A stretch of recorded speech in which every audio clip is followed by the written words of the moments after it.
From the Cronkite studios in downtown Phoenix, this is Cronkite News.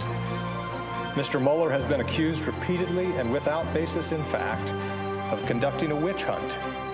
Senator Jeff Flake is fighting to protect Special Counsel Mueller's probe. Find out how he plans to take action coming up. Plus, as wildfires continue to burn across the state of California, teams from Arizona are on the ground helping the fight. We speak to one of them tonight. And the number of people diagnosed with Alzheimer's is going up, but the research for prevention and treatment isn't. We talk to experts about funding for the disease that could bankrupt the country's healthcare system tonight. Cronkite News starts now.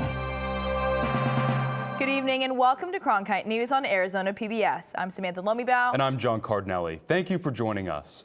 Retiring Arizona Senator Jeff Flake may be making his last stand against President Trump on Capitol Hill, threatening to block judicial appointments in a bid to protect the ongoing investigation into corruption in the Trump administration. Amani Stevens reports from Washington. Last night, Arizona Senator Jeff Flake vowed to vote against any judicial nominee. But when it came time to test that vow this morning, things didn't work out quite like he planned. We have a number of judicial nominations and bills on today's agenda, and I will take the lead on holding all of them over. That was Judiciary Committee Chairman Chuck Grassley today, saying he is delaying a vote on 15 judicial nominees, a move that didn't change Flake's position. All I can do is say I'm not going to vote to advance anybody that is before the committee now, and I won't vote for any of these nominees on the floor until we have a vote on the Mueller probe. The vote he's talking about would be on a bill to protect Special Counsel Robert Mueller's probe of possible Russian meddling in the 2016 election. Flake demanded that vote yesterday with Senator Chris Coons. My colleague from Delaware, Senator Coons, and I have made a unanimous consent request to bring this to the floor, but it has been objected to already. That resolution has been blocked by Senate leaders, but Flake and Coons said it is needed more than ever now that President Donald Trump has forced out Attorney General Jeff Sessions. The justification given in April for not bringing it to a floor vote was that nobody was being fired. There's nothing to see here. Special Counsel Mueller was not in any danger. That clearly is not the case now. The case now is that Acting Attorney General Matthew Whitaker is overseeing the probe, which he has criticized before. Senate Majority Leader Mitch McConnell repeated claims yesterday that the resolution is not needed to protect the Mueller investigation. We know how the president feels about the Mueller investigation, but he's never said he wants to shut it down. I've never heard anybody down there say they want to shut it down. I think it's in no danger, and so I don't think any legislation is necessary. Flake conceded that his lone vote might not make a difference, and that McConnell could simply hold nominations until January, when Flake is no longer in office. Now, theoretically, if the vice president comes and breaks a tie, if all Republicans are for and Democrats against, they would still pass. So that's not where my leverage is, but I'll use what I have. Despite the setbacks, Flake said that he is confident a vote will be held on those judges in the coming weeks, and he has a good idea how he'll be voting. In Washington, Imani Stevens, Cronkite News. Arizona and other border states are reporting that wait times at border crossings may increase with the advance of Central American migrants and bolstered security at ports of entry. Hundreds of migrants who've reached the U.S.-Mexico border in Tijuana say they'll wait for the others to arrive before making their move. On the other side are U.S. Border Patrol agents carrying machine guns and camouflage gear with San Diego skyline in the distance. The city of Eloy ended its role in an unusual contract that allowed ICE to run the South Texas Family Residential Center, the largest detention center in the U.S. Reporter Micah Bledsoe explains what happened and shares one detainee's story. In 2014, there was a surge of families crossing the southwest border. The city of Eloy and Immigration Customs Enforcement amended an existing contract that allowed ICE to establish the South Texas Family Residential Center. The Department of Homeland Security reported ICE improperly modified this existing agreement with Eloy to establish the Texas Detention Center. The report gave recommendations and stated ICE made Eloy an unnecessary middleman. At the end of September, the city of Eloy canceled that part of the contract at ICE's request. In a statement, ICE spokesperson Paige D. Hughes explained that portion of the agreement with Eloy was ended and a new agreement negotiated with Dilley, Texas. CoreCivic is a good corporate citizen in the community. We work well with them on a number of projects, and ICE felt it was in the best interest of us ending the contracts. CoreCivic, formerly known as CCA, owns and manages private prisons, including the detention centers in Eloy and Dilley, Texas. While complaints against the operation of the facility didn't factor into ICE's decision to amend the agreement, according to the Government Accountability Office, in 2013, immigration prisons and jails failed to report 40% of sexual abuse allegations to ICE headquarters. Greta Soto Moreno, a transgender former Eloy detainee, says she was abused while detained at the Eloy Detention Center in 2013 after fleeing Mexico. After my 300, 400, and 500 days, I was no idea what's going on. What should I do? I was tempted to cut off my hair. I was tempted to leave my facial hair. I was tempted to kill myself several times. Soto Moreno says she was detained for 900 days. While detained, she says she was sexually abused by one of the detention officers, and when she reported it, she was not believed. They say, no, this is our best officer here in this facility. Can you imagine the best officer being the best one from being accused to touch people improperly? How the rest could be? We reached out to CoreCivic for a response. Here's part of the statement from Amanda Gilchrist, the Director of Public Affairs. We're committed, as we have been for 3 decades, to creating a safe environment for the individuals ICE entrusts to our care and to following all federal guidelines on the appropriate accommodation of transgender detainees. Our ICE contracted facilities are contractually required and held accountable to federal performance-based national detention standards, which include guidelines for the safe and appropriate accommodation of transgender detainees. To ensure compliance and accountability, ICE maintains full-time, on-site staff who monitor conditions and contractual performance. After multiple denied petitions to be removed from the detention center in Eloy, Soto Moreno says she tried to kill herself. The reason that I've been removed from Arizona is because I cut off my testicles. Soto Moreno was moved to the Santa Ana City Jail in California, but she believes the city of Eloy has a responsibility in making sure conditions are not overlooked. City Manager Harvey Kraus says the city does not receive reports on the center's operation.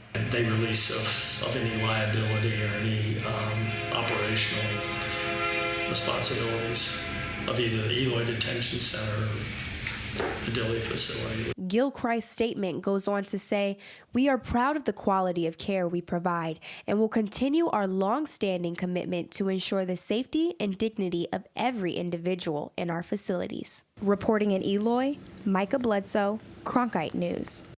CoreCivic also says all detention officers are required to complete more than 100 hours of training, which includes specific emphasis on a zero-tolerance policy regarding sexual abuse and harassment. It's been 1 week since the Camp and Woolsey fires began burning through parts of California, and as firefighters work to control the fires, many people remain missing. The death toll is now 56, and 130 people are still unaccounted for. The Camp Fire has destroyed nearly 9,000 homes, and at least 52,000 people are still evacuated. Cronkite News reporter Emily Forrest in Los Angeles met up with the captain of the Scottsdale Fire Department to find out what his crew is doing to help contain the Woolsey fire. Captain Al DiBenedetto was in this neighborhood near Thousand Oaks last night. Residents are back in their homes here as DiBenedetto and his crew make sure there's no more threat of fire. So the fire was all over there? Okay. Yeah, the fire came through this whole area. It hit here, it came down, it bumped, and then you see it did cause the spotting, but also it checked up on this area here where there was no vegetation. But all these hills around here are burned. It's real patchy. Most of these homes came away from the Woolsey fire with minor damage. We are their resource to use right now wherever they need us to give them a hand within the state of California. DiBenedetto has been fighting fires for nearly 40 years. He and his team of 3 other Scottsdale firefighters have been in California since Saturday. All the Arizona units are working as what we call task forces and strike teams, which is a grouping of 5 like-in-kind units under a common leader with common communications. He says one of the biggest challenges with the Woolsey fire is dealing with California's winds. We have the Santa Ana winds, we have onshore winds, we have offshore winds, changing winds, so on. And we are, being from Arizona, we're not really familiar with their wind patterns. So for us, that is a major heads up and a safety factor that we pay very close attention to. His crew works night and day to locate hotspots in the hills and mountains of Southern California. Local resident, Beta Farrell, says her front and backyards were damaged by the fire. I mean, it came very close. There's actually almost like a donut of crispiness, like fire, like burnt around our house.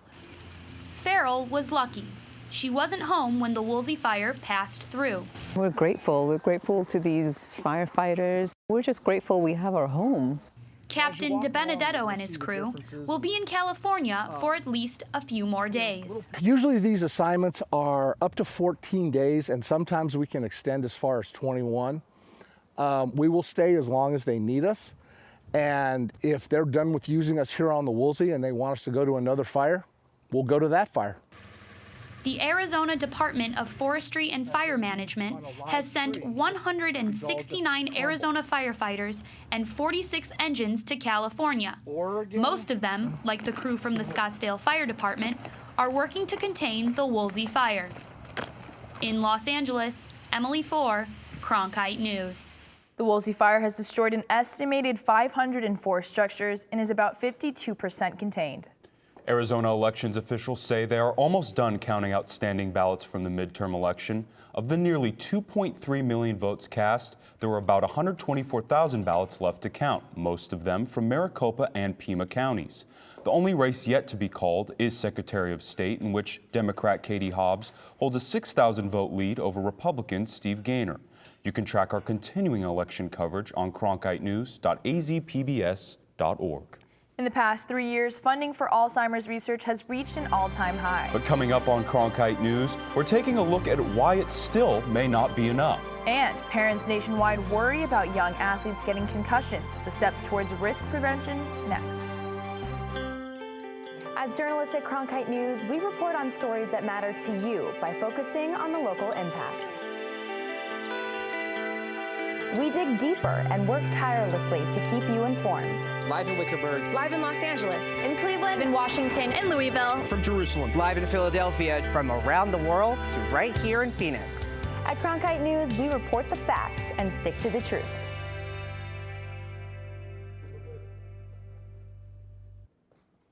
As the number of people diagnosed with Alzheimer's increases, there's concern over the lack of progress in research into prevention and treatment. Reporter Jimmy Jackson spoke with Arizona leaders in this research area to see what impact a lack of funding is having. In recent years, Alzheimer's research funding from the federal government has increased to an all-time high, more than doubling between 2015 and 2018. But to prevent a disease that still has no survivors, it still may not be enough. According to James Fitzpatrick, the Director of Programs and Advocacy at the Alzheimer's Association, Alzheimer's disease is the least funded chronic disease in the United States. He says that lobbying Congress to continue to increase funding is critical.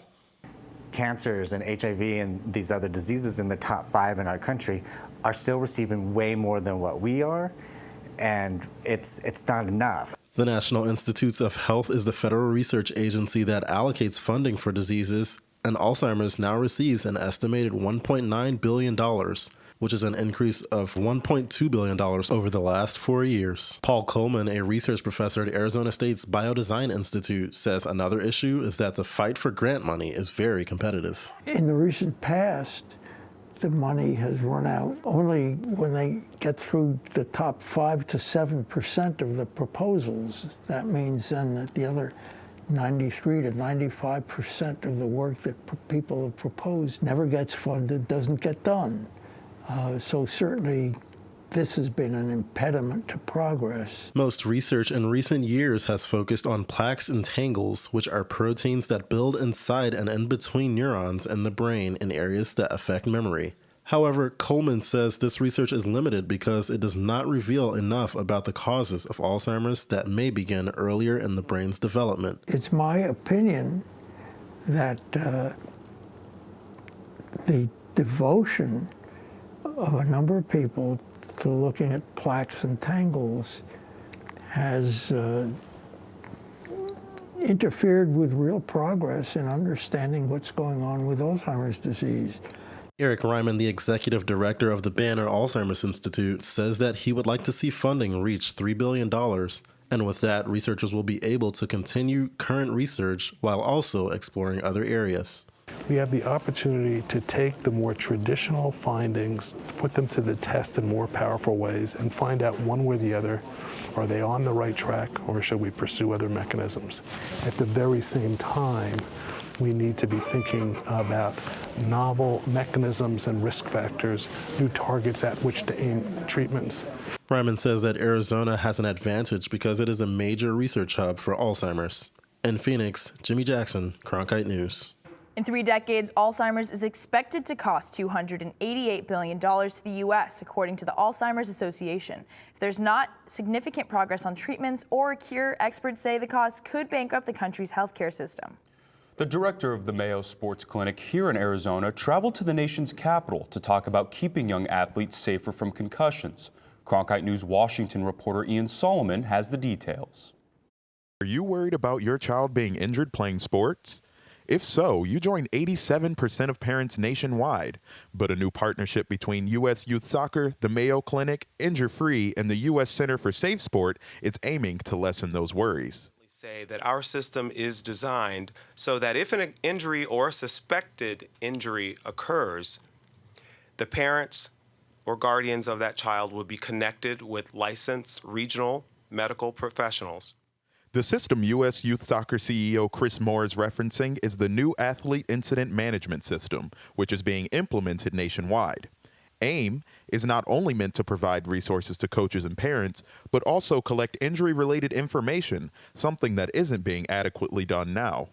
Majority of concussions actually don't make it into those reporting processes that are there, which is another nice thing about this collaboration. Hopefully we can get a little more information on concussion, even through things that doesn't make it all the way to CDC information. Concussions are the biggest source of worry for many parents. President and CEO of Injure Free and former college football player Charlie Wound says there isn't enough oversight to ensure the safety of athletes. A game where I remember watching film and there was about 3 or 4 plays I could not remember after getting hit in the head, but certainly nobody else stepped in to pull me off the field. But Wethy says there are many other health risks that need to be addressed, and AIM will deal with those too. You know, hydration, when it's very hot, that's a concern too, and that's a part that we don't talk about so much necessarily in the media, but is a really concern, especially for those of us in Arizona where the heat-related illness is a significant concern. The hope is that the AIM system will put an end to the lack of research and education of these injuries that put young athletes in danger. Every day that we let this go further, there's another child that's being put at risk in somewhere. In Washington, Ian Solomon, Cronkite News. Arizona teachers have been in the spotlight in the last year. Coming up on Cronkite News, a new documentary that showcases educators' lives here in our state. Next. Beautiful temperatures across the state today. I'll have more about your forecast after the break. I'm Judy Woodruff, anchor and managing editor of the PBS NewsHour. The journalists of tomorrow face a fast-changing media landscape, but quality news remains vitally important to our communities, our country, and our world. At ASU's Walter Cronkite School of Journalism and Mass Communication, students learn solid, reliable reporting, holding the powerful accountable, and rebuilding the public's trust.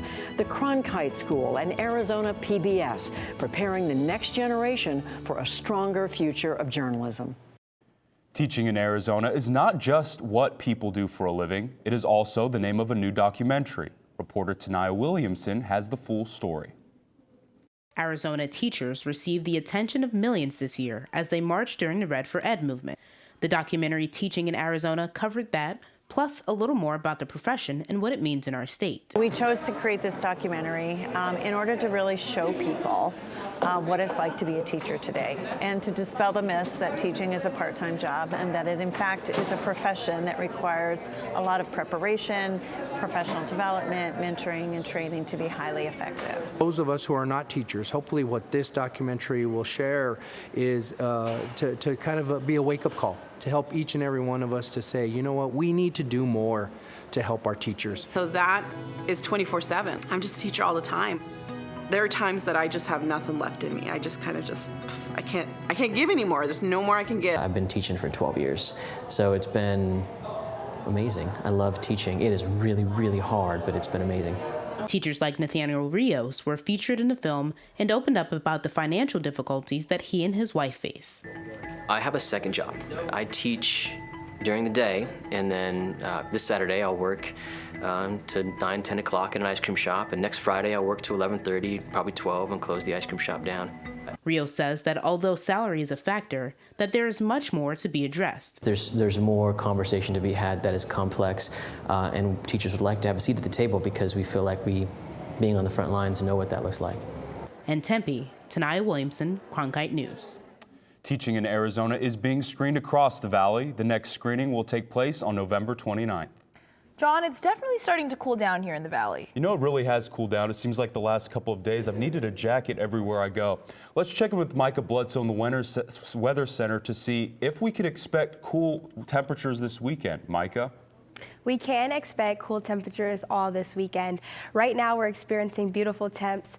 75 in Phoenix. If you look in California, 62 in San Francisco, and they have a varying amount of temperatures across the state as well. Over the next 8 hours, we'll obviously drop down a little bit. It'll be freezing cold by tonight. So if you plan on being out later, make sure you grab a jacket. Tomorrow, our high temperatures in Phoenix, 76 degrees. It's going to be a nice, cool day. We're going to have ranging temperatures in the 50s up north and way west in the 70s, mid-70s. Our low temperatures for tomorrow as well will show that Phoenix will have 48 degrees, so you'll definitely want to grab another cool jacket to stay warm. And then up north, it'll be a little bit cooler. It'll be nearly 40 degrees up north. Our 7-day forecast will show that it is going to be cooling off this weekend. We'll be a little bit warmer on Friday, 76 tomorrow, but by Thursday, 72, we'll experience some lows in the 40s and in the 50s. In the Cronkite Weather Center, Micah Bledsoe. There's a new sport on the scene at Grand Canyon University. Coming up on Cronkite News, we're taking a look at the rise of esports.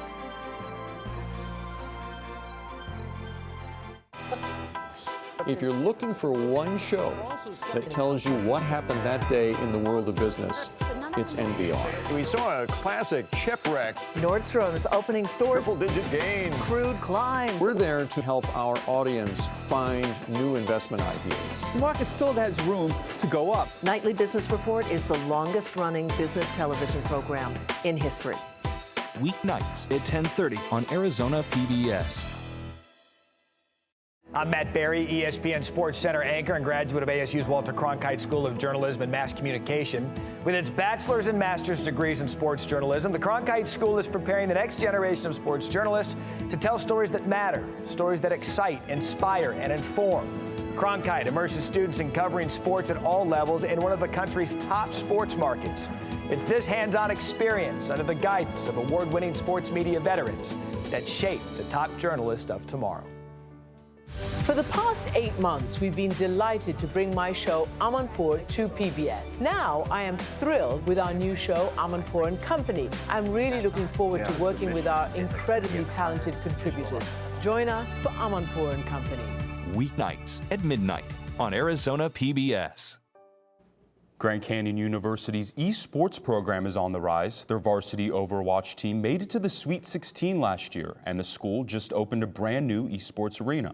Our own Ethan Gaines takes a look at what GCU is doing to make some noise in the college esports scene. Justin Johns is the president of the fastest growing club at Grand Canyon University, the esports team. The senior computer science major is also the captain of the varsity Overwatch squad, and he's seen the esports program grow into the second largest club on campus in just a few years. We were all just a couple of guys on laptops in a room. We didn't have any support from the university other than just giving general club funds and a space to be. Since then, we moved up from a 15 computer arena to now a 36 computer arena. It shows that they want to keep their standards high though, and we've been competing pretty top tier since. College esports is on the rise all across the country, with over 100 schools supporting varsity teams, according to the National Association of Collegiate Esports. In an effort to compete on the national stage, GCU just opened its brand new esports arena in August, and the school invested tens of thousands of dollars into new equipment, according to GCU esports coordinator Albert Lee. GCU provides so much support for esports teams as well as the esports community. In just my short time here, they've provided not just the esports arena with 36 high-end computers and gaming consoles, but the varsity and junior varsity teams now have a bigger and better place to practice as well as play competitively against other colleges. John said that GCU may be adding scholarships for esports as soon as next year in an effort to continue growing the program. In Phoenix, Ethan Gaines, We're ready. Cronkite News. The esports team has already seen some success this season with their varsity Hearthstone squad qualifying for the TESPA Collegiate Playoffs. Cronkite News is proud to be the news division of Arizona PBS. Here's what's coming up on Arizona Horizon and PBS NewsHour. Thursday on Arizona Horizon, America Recycles Day is coming up. We'll hear from an official who says it's a crisis in recycling. And we'll talk to some artists performing Leonard Bernstein's Mass, a theater piece for singers, players, and dancers. I'm Judy Woodruff. On the next NewsHour, on the fire line, we report from California on the fight to contain the flames. That's Thursday on the PBS NewsHour. That's it for Cronkite News tonight. Thank you for joining us. For top Arizona stories anytime, go to cronkitenews.azpbs.org.